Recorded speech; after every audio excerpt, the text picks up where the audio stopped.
Hello everyone, সবাই কেমন আছেন? আশা করি সবাই ভালো আছেন। আমরাও আজ অনেক ভালো আছি। আজ কিন্তু ফ্রাইডে ছিল, তো আমরা কিন্তু ঘুরতে গিয়েছিলাম গিলাতলা। আপনারা আগের ব্লগে দেখেছেন। তো সেখান থেকেই আমরা চলে এসেছিলাম রাজমহলে। আর এটা কিন্তু আমার অনেক প্রিয় একটা রেস্টুরেন্ট।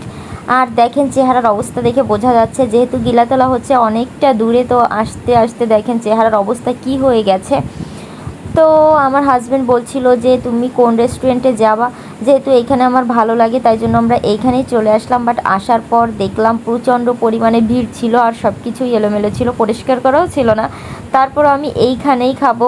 তো আমরা ফার্স্টে কি অর্ডার করব, এই জন্য বালতি বিরিয়ানিটা অর্ডার করেছিলাম আর একটু ঠান্ডা নিয়েছিলাম।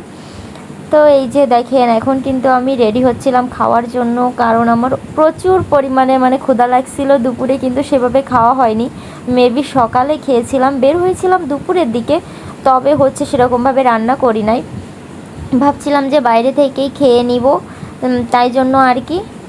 তো এই যে দেখেন আমি বিরিয়ানিটা ঢালতে পারছিলাম না, তো আমার হাজব্যান্ড ঢেলে দিচ্ছিল। আগে কিন্তু বিয়ের আগে প্রায় রাজমহলেই আসতাম আমরা সব সময়, আর এখন তো সব রেস্টুরেন্টেই যাই, আর এইখানে অনেক কম আসা হয়। তবে এখানকার বিরিয়ানিটা আমার কাছে কিন্তু সব থেকে বেশি ভালো লাগে। আপনাদেরকে আলাদাভাবে যে রিভিউ দিব যে বা খেতে কেমন হয়েছে আলাদাভাবে খেয়ে বলবো ওরকম ব্যাপার না, আমার সব দিনই ভালো লাগে খাবারটা।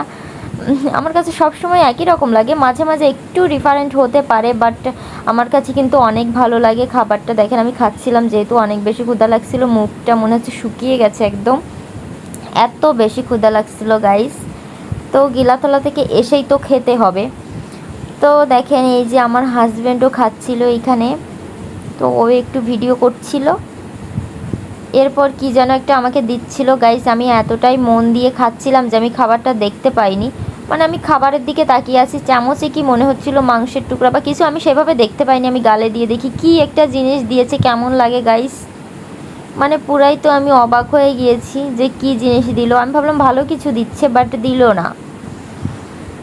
তো এই যে এখন কিন্তু খাচ্ছিলাম, খাবারটা বেশি ভালো লাগছিল, বাট আমি খেতে পারি না সেই পরিমাণে, যতটা খাওয়া উচিত ততটাও খেতে পারি না।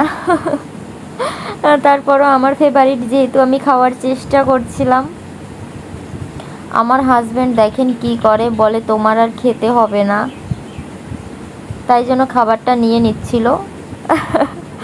তো এরপর এই যে দেখলাম আবার আমাকে দিয়ে দিল, আমি বললাম যে আমি আরও খাবো, আমার খাওয়া এখনও শেষ হয়। তো গাইজ আজকের ব্লগটা এই পর্যন্তই। যদি ভালো লাগে অবশ্যই সবাই লাইক কমেন্ট শেয়ার করবেন। Tata everyone.